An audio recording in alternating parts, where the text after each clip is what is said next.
கிளி ரெக்கார்டிங்காக நீ AVM recording theatre நுழைஞ்சதுல இருந்து இப்போ சிம்பனிக்காக நீ லண்டன்ல ஒரு ராயல் பிலார்மானிக் ஆர்கெஸ்ட்ராவோட அங்கே ஒரு பெரிய ரெக்கார்டிங் ஸ்டுடியோ நுழைஞ்ச இதுக்குள்ள இருந்த ஒரு I know it's very difficult. அங்க இருந்து இங்க இருந்து எக்ஸ்பிளைன் பண்ணா ஆல்மோஸ்ட் ஒரு பாதி லைஃப் பத்தி சொல்லலாம். அப்ப இருந்த ஒரு ஃபீலிங் இப்ப இருந்த ஒரு feeling what ever you feel like சொல்ல முடியுமா? ஃபர்ஸ்ட் டைம் நீ அன்னக்கிளிக்காக ரெக்கார்டிங் தியேட்டர் என்டர் ஆகும்போது எப்படி இருந்தது? What was your feeling?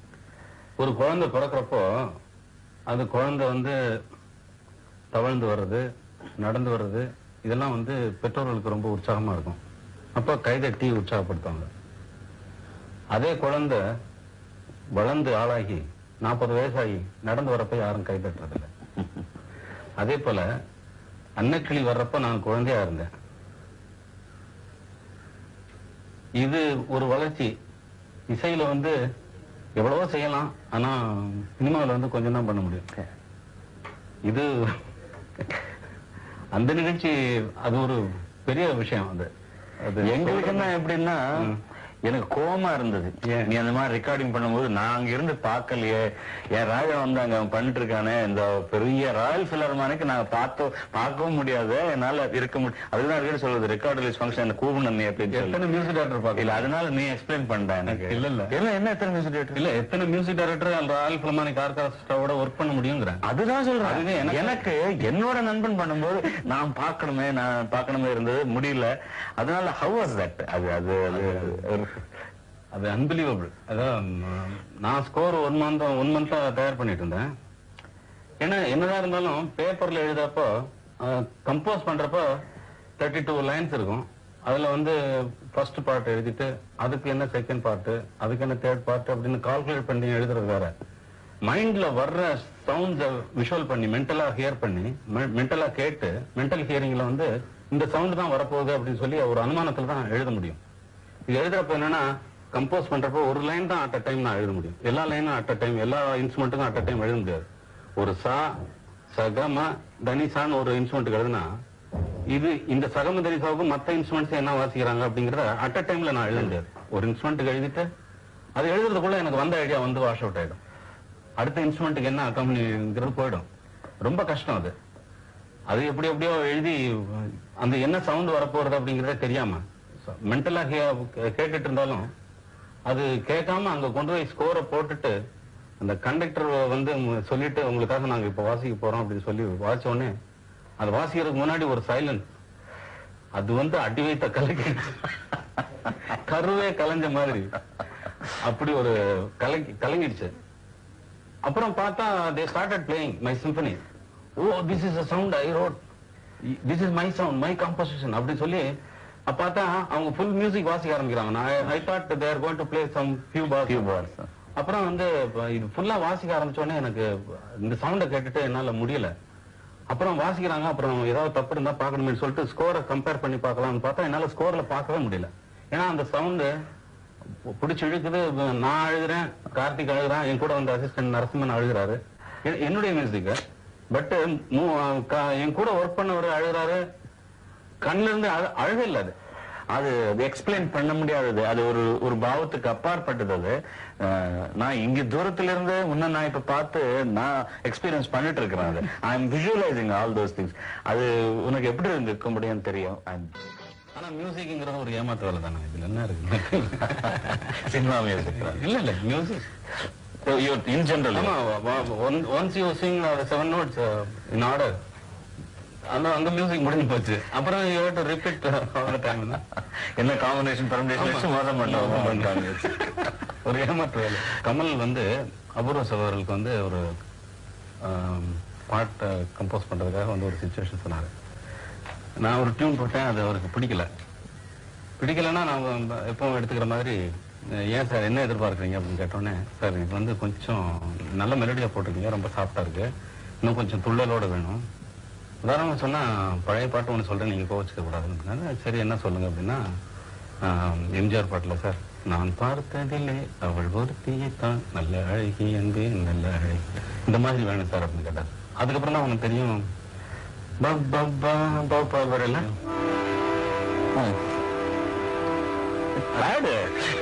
புதுமை பிள்ளைக்கு நீ பாடுறா.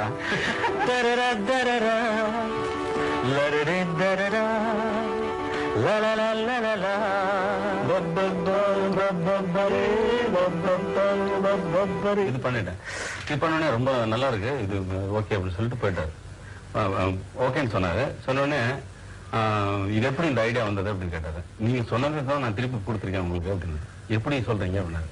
நான் பார்த்ததிலே அவள் ஒருத்தியத்தான் நல்ல அழகி என்று நல்ல அழகி என்று நீ கேட்டதிலே ஒரு வார்த்தையை தான் நல்ல கவிதை என்றேன் நல்ல கவிதை என்றேன் கவிதை என்றேன் கவிதை. இது ஏமாத்த வேலை எல்லாமே என்னடா அது? புது மாப்பிள்ளைக்கு நல்ல யோகமடா அந்த மண்ண மகள்டா அந்த நேரமடா. வார்த்தைகள் தான் முக்கியமா இல்லன்னா இசை தான் முக்கியமா? சில பேர் இல்ல இசை இல்லாம வார்த்தை எப்படி சார், வார்த்தை இல்லாம இசை இப்படி தான். உன்னோட அபிப்பிராயம் என்ன இதுல? இந்த கேள்வியை வந்து ரெண்டையுமே சரியா புரிஞ்சுக்கிறவங்களுடைய ஒரு மனக்கோணத்திலிருந்து வர கேள்வி இது. காரணம் என்னன்னா, ஒரு வாட்டி நான் கவிஞர் கண்ணதாசன்ட்ட அண்ணே சினிமாவில் பாட்டு எழுதுறவங்களை வந்து இலக்கியவாதிகள் வந்து ஒத்துக்கொள்வது இல்லையா, அதுக்கு என்னென்ன காரணம்? இல்லை தம்பி, அவங்களுக்கு வந்து எங்களுக்கு வந்து இலக்கணம் தெரியாது, அல்லது வந்து நாங்கள் வந்து தலைகளுக்குள்ள கட்டுப்பட்டு வரமாட்டோம் அப்படிங்கிறது வந்து அவங்க நினைச்சுக்கிறாங்க. ஆனால் அப்படி இல்லை. சந்தம் இல்லாமல் வார்த்தை இல்லை, வார்த்தை இல்லாமல் டியூன் இல்லை, சந்தம் இல்லாமல் டியூன் இல்லை, டியூன் இல்லாமல் வார்த்தை இல்லை. நீ எந்த வார்த்தையை சொல்ல அது டியூன்ல தான் இருக்கு. இப்போ அவர் சொல்றாரு, கவிஞர் சொன்னதை நான் சொல்றேன் அவனுக்கு.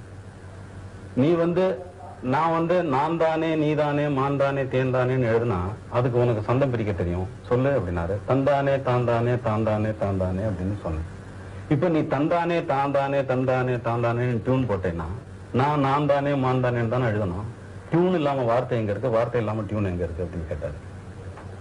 ஸோ இது வந்து இந்த கேள்வியை வந்து ரொம்ப முட்டாள்தனமாகுது. வார்த்தைகள் முக்கியமானது என்றால் ஒரு படத்தில் ஒரு பாடல் காட்சி அவசியமே இல்லை. போனால் போகட்டும் போடா, இந்த பூமியில் நிலையை வாழ்ந்தவர் யாரா பேசிட்டு போலாம். பாட்டினுடைய அந்த உணர்வுகளை கொண்டு வந்து கொடுக்கறதே வந்து டெட் பாடிக்கு வந்து சோல் இருக்கிற மாதிரி, அப்பதான் அது பேசுதுன்னு தெரியுது. போனால் போகட்டும் போடாங்கிறதுல இருக்கிற ஃபீலிங், போனால் போகட்டும் போடா, போனால் போகட்டும் போடா நான் வராது, போனால் போகட்டும் போடா நான் தான் வரும். ஆனா இதுதான் முக்கியம்னு நான் சொல்லல. வார்த்தைகளுக்குள்ள டியூன் இருக்கு, டியூனுக்குள்ள சந்தம் இருக்கு, சந்தத்துக்குள்ள ரித்தம் இருக்கு, ரித்தமுக்குள்ள சப்த சுரங்கள் இருக்கு. அதனால இதுதான் முக்கியம்னு வாதிடுறதே ரொம்ப முட்டாள்தனம். ஆனா வார்த்தைகளுக்கு தான் நான் வந்து நான் எழுதுற வார்த்தைகளுக்கு தான் நீங்க டியூன் போடணும்னு சொல்றது எப்படி இருக்குன்னா, ஒரு டெய்லர்ட்ட நீ போற, நான் தைக்கிற சட்டையை தான் நீ வந்து போட்டுக்கிறணும்னு சொன்னா எவ்வளவு முட்டாள்தனமோ, அவனுடைய இயலாமை தான் அது காட்டுது. உனக்கு உடம்புக்கு என்ன ஷர்ட்டோ இந்த மாதிரி தச்சு கொடுக்க வேண்டியது. அதுக்கு சிரிப்பு என்ன? அதுக்கு என்னடா சிரிப்பு? எனக்கும் தைக்கிறதுக்கு ஒரு டெய்லர் இருக்கா? ஷர்ட்னு சொன்னோடனே இந்த பார்த்த உடனே என் கட்சிக்குள்ள நீ ஷர்ட்டே தச்சுக்கலாம் பண்றாங்க. யங் பீப்புள் எல்லாம் வந்திருக்காங்க. ஆனா ரெண்டு கிராஸ் செக்ஷன் ஆஃப் டைரக்டர்ஸோட அந்த ஜெனரேஷனோடையும் நீ வேலை பண்ணிட்டு இருக்க. லைக் இப்ப சீனியர்ஸ் எடுத்தேன்னா பாலச்சந்தர் சார், விஸ்வநாத் சார், அதுக்கப்புறம் அந்த பாரதி ராஜா, அண்ட் தென் அப்புறம் அந்த மணிரத்னம், இவங்கள எல்லாரோடையும் வேலை செஞ்சுட்டு இருக்கிறேன். குறிப்பா ஒவ்வொருத்தருக்கும் ஒரு டேஸ்ட் இருக்கும் டைரக்டருக்கும். இவங்களோட அட்ஜஸ்ட் பண்ணும்போது what were the difficulties you faced or how comfortably you brought them to you?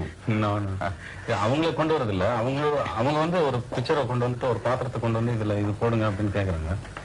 அவங்க என்ன விரும்புறாங்களோ அதை கொடுக்கறது வந்து என்னுடைய கடமை. ஆனா அவங்க கேட்கறதுக்கு முன்னாடி கொடுக்கணும், அதுதான் என்னுடைய இது. அவங்க கேட்கறது இதுதான் வேணும்னு கேட்கறதுக்கு முன்னாடி கொடுக்கறதுக்கு தான் நான் பிரியப்படுவேன். அப்படிப்பட்டவன் தான் இசையமைப்பாளர் அப்படிங்கறது என்னுடைய கணக்கு. உதாரணமா சொன்னா, பாலச்சந்தர் சார் சிந்து பைரவிக்காக ஃபர்ஸ்ட் டைம் என்னோட ஒர்க் பண்றதுக்கு வந்தாரு. வந்து சிச்சுவேஷன் சொன்னாரு.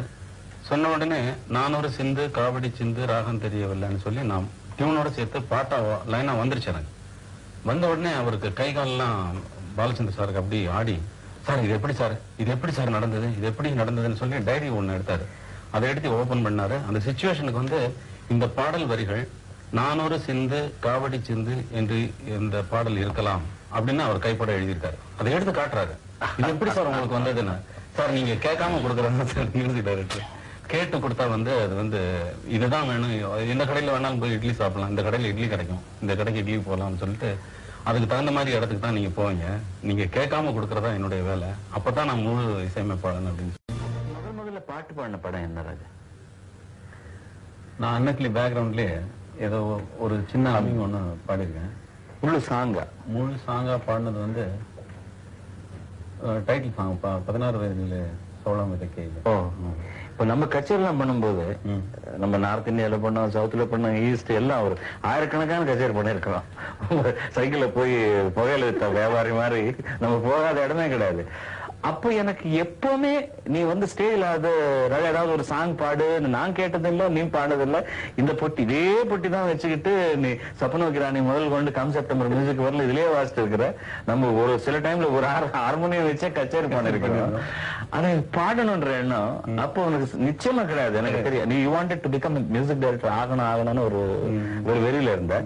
இது when did this develop in you and how did it became it grew? இல்ல முதல்ல வந்து என்னுடைய மியூசிக் வந்து மியூசிக் சேஞ்ச் ஆனது வந்து எங்க அண்ணன் வந்து கச்சேரியில பாடி இருக்கப்ப நான் முதல்ல அவருக்கு கூட பாடுறதுக்காக நான் போனவன் தான். அப்படிதான் என்னுடைய இசை வாழ்க்கை தொடங்குச்சு.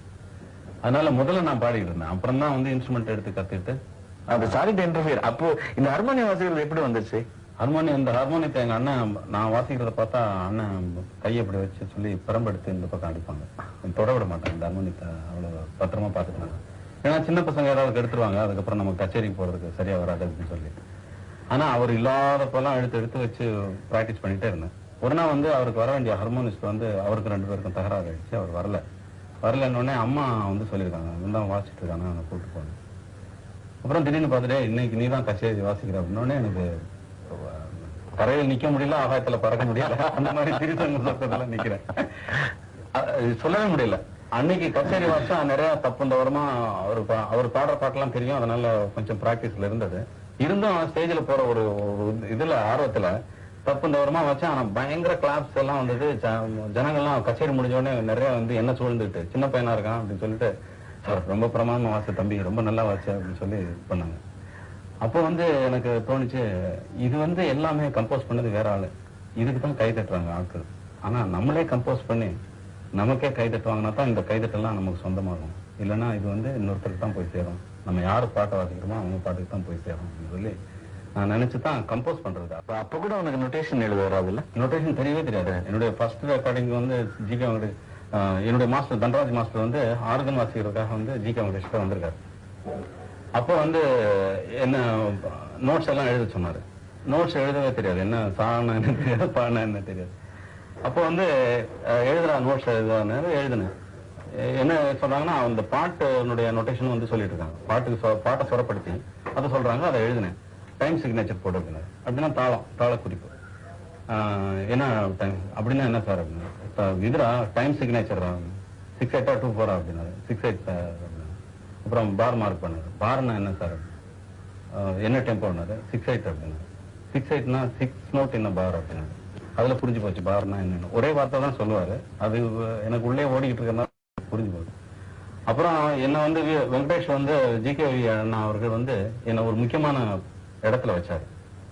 நீ அப்போ டேப் ரெக்கார்டர் எல்லாம் கிடையாது. கம்போசிங் போனா பாடினா டேப் பண்ணிட்டு அதை வந்து ஞாபகம் வச்சுட்டு பண்ணுவோம் இல்லையா, அதுக்கு ஆளெல்லாம் கிடையாது. நோட்ஸ் எழுதிடுவாங்க. விஸ்வநாத் சார் கம்போஸ் பண்ணா கூட கோவர்தன் சார் நோட்ஸ் எழுதி சொல்லுவாரு. இங்க வந்து என்னாச்சுன்னா ஜிகே விட்ட எனக்கு சாவம் தெரியாது பாவம் தெரியாது, நீ தாண்டா என்ன ஃபுல்லா எழுதுற, நோட்ஸ் எல்லாம் எழுதுற அப்படின்னா. எனக்கு தெரியவே தெரியாது. நான் ஞாபகம் வச்சு, ஆனா மெமரி பவர் வந்து ஃபர்ஸ்ட் டே வந்து 10 டியூன்ஸ் கம்போஸ் பண்ணாருன்னா அடுத்த நாள் வந்து அந்த 1 2 3 4 ஆர்டர்ல நான் பாடி காட்டுறேன். அப்படி கிளியரா பாடி காட்டினதுனால என் மேல ரொம்ப பிரியம் இருக்கு. நீ தான் ஆர்கெஸ்ட்ராவுக்கு சொரம் சொல்லணும் இந்த பாட்டுக்கெல்லாம் அப்படின்னு சொன்னோன்னே தேடி பிடிச்சி வீட்டுல போய் உட்காந்து இது சாரியா தப்பா எழுதி அங்க சொல்றப்ப வாய் வளரும். மியூசிஷியன்ஸ் முன்னாடி சொல்றப்ப எல்லாம் சிரிப்பாங்க, பயங்கரமா சிரிப்பாங்க. எனக்கு ரொம்ப அவமானமா இருக்கு, ஐயோ தப்பு சொல்லிட்டு. அப்படி பழகமாச்சு. அப்புறம் சொரங்கிறது ஒண்ணும் இல்லை அப்படிங்கிறது. வெஸ்டர்ன் ட்ரெடிஷன்ல எழுதுறது தண்டாது. எனக்கு நல்லா தெரியும். நம்ம 2 பேரும் வந்து என் ஸ்கூட்டர்ல போவோம். நின்றுட்டு எம்எஸ்சி சாரோட கார் 50 வீடு போறது பார்க்கலாம். காந்தி வேற சாப்பிட்டுட்டு இருப்போம். அந்த மாதிரி இன்னும் நிறைய இன்ஃபுளுன்ஸ் பண்ண மியூசிக் டைரக்டர்ஸ் யாருக்காங்க? கவுண்ட்லெஸ் மக்கள். அது என்ன நௌஷாத் என்ன, மதன் மோகன் என்ன, ரோஷன் என்ன, சி ராமச்சந்திரா, ஹேம்சந்தர் பிரகாஷ், வசன்லால் பகத்ராம், யாரும் இல்லை, எல்லாருமே நம்ம சவுத் இந்தியன் மியூசிக் டைரக்டர்ஸ். அது எனக்கு சொல்ல முடியுமா? சொல்ல சில இருந்து சி.ஆர். சுப்பராமன், ஜி. ராமநாதன், கே.வி. மகாதேவன், என்.எஸ். விஸ்வநாதன், எவ்வளவு பேர் இல்லை, அதெல்லாம் சொல்லலைன்னா ரொம்ப. அதே மாதிரி உனக்கு பிடிச்ச சிங்கர்ஸ்? இல்லடா, இப்போ என்ன பேர் சொல்ல சொல்லியா கேக்குறேன் நானு. நான் சொன்னாலும் சொல்லலன்னாலும் இல்ல இல்ல அதுல நீ இல்ல நம்ம இப்ப அந்த நினைவு இல்ல. நீ சொல்லு நிஜம். லதாஜி வந்து நிறைய பாட்டு உங்ககிட்ட பாடிருக்காங்க. லதாஜி ரொம்ப பிடிக்கும். ஆஷாஜி வித்தியாசம். ஒவ்வொருத்தரும் ஒவ்வொரு. நீ பாடின ஒரு பாட்டு ஏதாவது வாசிட்டு நீயே பாடுற, எனக்கு ஆசையா இருக்கு கேட்கணும். நீ பாட்டு சேர்ந்து பாடு. இல்ல எனக்கு தெரிஞ்ச நான் சேர்ந்து பாடுறேன். ஒரு சாங் நீ பாடுனது, ஏன்னா நீ ஹார்மோனியம் தொடும்போது வந்து ஒரு குழந்தைய தொட்ட மாதிரி இருக்கும். யூ ஃபீல் இது ஏதாவது நோ வருமோன்ற மாதிரி. நீ ரொம்ப வித்தியாசமா இருக்க. நீ ரீட்ஸ் டச் பண்றது. I want to see it again. சேர்ந்து பாடுங்க. எனக்கு தெரிஞ்சு நான் மாதாவும் கோவிலில் மணி தீபம் ஏற்றினேன், மாதாவும் கோவிலில் மணி தீபம் ஏற்றினேன், தாயென்று உன்னைத்தான், தாயென்று உன்னைத்தான் பிள்ளானகாதினே. பாடுறேன் தாயென்று அங்கிருந்து பாடு. தாயென்று உன்னைத்தான், தாயென்று உன்னைத்தான் பிள்ளைக்கு காட்டினேன், மாதா மாதாவும். உன் ப்ரோக்ரஷன் கேட்ட என்ன தெரியுமா? இப்போ நான் 30 வருஷமா பாடின இருக்கிறேன். இந்தியாவில் இருக்க எல்லா மியூசிக் டைரக்டர் கிட்ட பாடுறேன். டெஃபினட்டா எனக்கு தெரியும் ஒரு லைன் வரும்போது அடுத்த ப்ரோக்ரஷன் வந்து உங்ககிட்ட சோம்பேறி பிடிக்க முடியாது. நீங்க இது நினைச்சா அங்கே போயிடுவேன். அங்கே it is really amazing Raja. I tell you, இது வந்து ஏமாற்றம் தான். நான் கேமராக்காகவோ இன்னைக்கு வந்து நான் ஏதோ மோடஸ்டியா இருக்கணுமா அதுக்காகவோ நான் சொல்லல Raja. Very blessed person and one of the greatest music directors ever this country has. பல பாடல்கள் மூச்சு விடாம பாடக்கூடிய அளவுக்கு நான் கம்போஸ் பண்ணியிருக்கேன். அதெல்லாம் உங்களுடைய கவனத்திற்கு வரவே இல்லை. இந்த பாடலை பாடுவதற்கு முன்னே ஒரு வசனத்தை சேர்த்த உடனே இதைத்தான் மூச்சு விடாம பாடிட்டாரு அப்படின்னு நீங்க எல்லாம் நம்புறீங்க. எனக்கு ஓஹோன்னு பாட தெரியட்டாலும் ஓரளவுக்கு பாட தெரியுங்க. பாக்குறீங்களா? சேலஞ்ச். இந்த பாட்டை நான் இப்ப பாடுறேன், சும்மா இல்லைங்க, மூச்சு விடாம. இதற்கு முன்னால் ரெக்கார்ட் பண்ணப்பட்ட பாடல்கள்ல சில பாடல்கள் மூச்சு விடாம நான் கம்போஸ் பண்ணியிருக்கிறேன். அந்த பாடல்கள்ல 1-2 உங்களுக்கு நான் சொல்ல விரும்புறேன். கண்மணியே காதல் என்பது கற்பனையோ காவியமோ கண் வரைந்த ஓவியமோ தன்னனி நன்னனி நன்னனி நன்னனி தன்னனி. அங்கதான் மூச்சு எடுக்க முடியும். தல்லலிலா லல்லலிலா லல்லலிலா அப்படின்னு முடியும் ஒரு பாடல். இன்னொரு பாடல் தம் தன நம் தன தாளம் வரும், புது ராகம் வரும், மகிழ் சந்தன மல்லிகை மாலை வரும், மணமாலை வரும், வேளை வரும், அது வரைக்கும் தம் எடுக்க முடியாது. அப்படி ஒரு பாடலை கம்போஸ் பண்ணியிருக்கேன். அது வந்து நானே சொல்லிட்டா பெருமையா இருக்கும் இல்ல. இது வந்து பொதுவா பழைய கம்போசர்கள் கம்போஸ் பண்ணப்பட்டதுல பார்த்தா வாத்திய இசை வாசிக்கிறவங்களுக்கு தான் இடைவிடாமல் கம்போஸ் பண்ணுவாங்க. அது வந்து இலக்கணம். இது வந்து சும்மா நான் வந்து பாடுறவங்களோ அல்லது இந்த கற்பனையை நான் என்னத்துக்கு வீணாக்கணும் அப்படிங்கிறதுக்காக நான் ட்ரை பண்ணதே தவிர இது இசை இலக்கணத்துல வரவே கூடாது. ஸ்காட் வந்திருந்தார் இல்லையா ஃபர்ஸ்ட், ஒரு முதல்ல அவனோட பேசுறதுக்கு. அன்னைக்கு நீ ஒரு ரீரெக்கார்டிங் பண்ணிருந்தியா? ஆமா. அது பார்த்துட்டு அவர் அப்படியே அசந்துட்டாருன்னு கேள்விப்பட்டேன். What was that experience? அவர் வந்து அவரும் பிலிமுக்கு மியூசிக் பண்ணிருக்காரு. டைனா ரோஸ் அந்த மாதிரி வெஸ்ட் சைட் ஸ்டோரி அந்த மாதிரி பிலிம்ஸ்க்கெல்லாம் டைனா ரோஸ் பாப் குரூப் மியூசிக்கல். அவர் அரேஞ்சர், அவர் கம்போசர். அவர் வந்து என்னோட பண்றப்போ நான் ஒரு பேக்ரவுண்ட் ஒன்று பண்ணிட்டு இருந்தேன். பேக்ரவுண்ட் பண்ணோடனே அவர் வந்து வாட்ச் பண்ணிட்டு இருந்தாரு. ரீல் பிளே பண்ணாங்க. I mark the place where I am going to give music. அப்போ பார்த்துட்டதும் அவர் பார்த்துட்டே இருந்தாரு. அப்புறம் வந்து டோட்டல் சைலண்டா இருந்தது தியேட்டர். அவ்வளவு மியூசிஷியன்ஸ் இருந்தாலும் நான் எழுதிட்டே இருந்தேன். எழுதி முடிச்சு ரீல் பார்த்தோன்னே நான் யூஷுவல் உனக்கு தெரியும், நல்லா தெரியும். அது எழுதிட்டு இருக்கிறப்ப அவர் வாட்ச் பண்ணிட்டே இருந்தாரு. எழுதி முடிச்சு ரிஹர்சல் பண்ற வரைக்கும் அந்த சீட்ல உட்காந்தவர் நகரவே இல்லை. அவர் உட்காந்த சீட்டை விட்டு எழுந்திருக்கவே இல்லை. என்னவே பார்த்துட்டு இருந்தாரு. பார்த்து முடிச்சு பிக்சரோட மியூசிக் எல்லாம் தனியா செக் பண்ணிட்டு பிக்சரோட கண்டக்ட் பண்ணி காட்டணும்னு அவர் பயங்கர கிளாப் பண்ணிட்டு பக்கத்துல வந்துட்டு, இது எப்படி மார்க் பண்ணீங்க, எப்படி டெம்போ எல்லாம் நீங்க டிசைட் பண்றீங்க, சிங்க் எல்லாம் எப்படி வருது அப்படி சொல்லி கேட்டாரு. இல்ல அது ஏதாவது பாரெல்லாம் கால்குலேட் பண்ணி இவ்வளவுதான் வருதுன்னு எப்படி பண்றீங்க அப்படின்னாரு. இல்ல அது ஆட்டோமேட்டிக்கா எனக்கு வரும், அது இந்த moment I stop the writing, பிக்சர்ல வந்து அந்த சீக்வன்ஸ் முடிஞ்சு போயிருக்கும் அப்படின்னு. அப்புறம் உள்ள போயிட்டு ரெக்கார்ட் பண்றப்ப அங்க உள்ள இருந்து குதிக்கிறாரு. இதெல்லாம் ஒவ்வொரு ஷாட்டும் சிங்க்ல மியூசிக் வருதுன்னா அவங்களுக்கு சிங்க் பண்றதுக்கு வந்து 1 month ஆகும். கரெக்டா இதெல்லாம் ஒரே நீங்க பாக்கும்போது நீயே ஸ்பாட்டிங் பண்ணிட்டு இருக்கிற, நீயே மியூசிக் கம்போஸ் பண்ணிட்டு and you are giving the notation. அது ஒண்ணு இல்ல. அவர் வந்து இதை வந்து ரொம்ப பெரிய நிகழ்ச்சியா அங்க இருந்த வந்து ஏதோ ஒரு மியூசிக் மேகசின்ல ஒரு ரைட் அப் கொடுத்திருந்தாரு. நான் இந்த சமீபத்துல பார்த்த கம்போசர்ஸ்ல வந்து இவருடைய காம்போசிஷன், ஒரு அந்த fast writing and correct placement of the music wonderful அப்படின்னு சொல்லி அதுல ரொம்ப அப்ரிஷியேட் பண்ணுவேன். Very blessed person and one of the greatest music directors ever this country has found out. நான் உன்னோட நண்பனா இருந்ததுக்கு, உன்னோட வேலை செஞ்சதுக்கு ரொம்ப பெருமைப்படுறேன்டா. அது உன்னுடைய பெருந்தன்மையை காட்டு. பெருந்தன்மை பிரச்சனை இல்லை, இது ஃபேக்ட். ஒத்துக்கலாம், நான் மனுஷன் கிடையாது.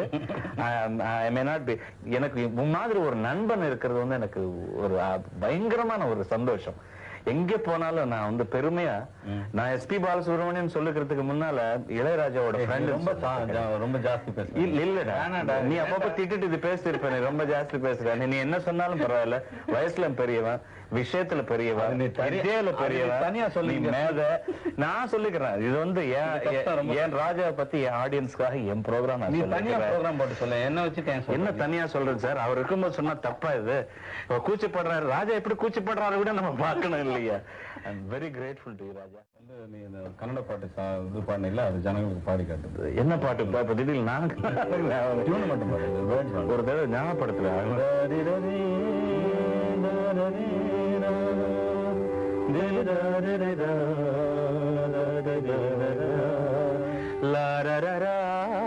சாரி, லாரரி தானனா தரநானனா தாரிரரரா அப்புறம் தரரி லரரா ரரனா தனனா நனனா தரரா தரனா தரரா தரரா தரனா தரனா நனா தரனா நீனன்னா தரரி.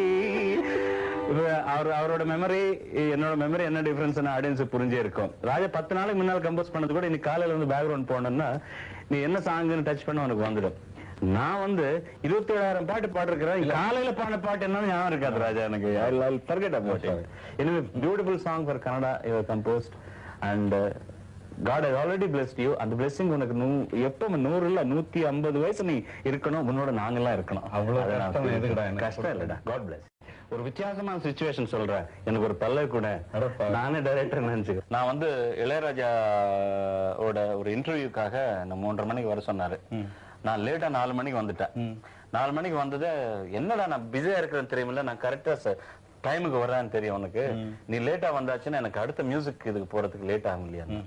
இல்ல ராஜா கொஞ்சம் தப்பாயிடுச்சு, எப்படியாவது பண்ணிக்கணும், இன்னைக்கு முடியாதப்ப நாளைக்கு தான் வரேன்னு சொன்னாரு.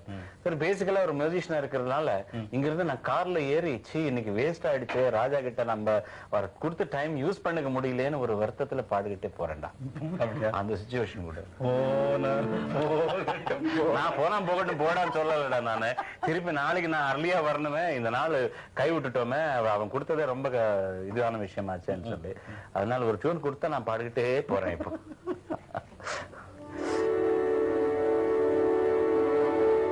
எல்லாம் ரொம்ப கஷ்டமான நீங்க கேட்ட இல்ல, உனக்கு என்ன கஷ்டம்?